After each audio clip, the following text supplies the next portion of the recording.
دیگر بین الاقوامی خبروں میں آپ کو بتائیں کہ یوکرین کے خلاف ہائپرسونک میزائل کا استعمال مغرب کے لیے پیغام ہے۔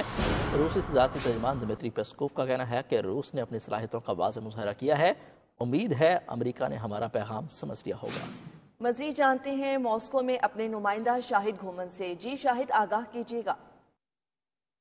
جی بالکل، روسی صدر کے پریس سیکرٹری دمیتری پیسکوف نے صحافیوں کو بتایا کہ روسی ہائپر سونک میزائل اور شینک بین البراعظمی نہیں ہے، اس لیے ماسکو واشنگٹن کو اس طرح کے لانچ کے بارے میں مطلع کرنے کا پابند نہیں تھا۔ چونکہ یہ میزائل بیلسٹک تھا، اس لیے امریکی فریق کو لانچ سے 30 منٹ پہلے روسی نیشنل سینٹر کے ذریعے خود کار طریقے سے وارننگ بھیجی گئی تھی۔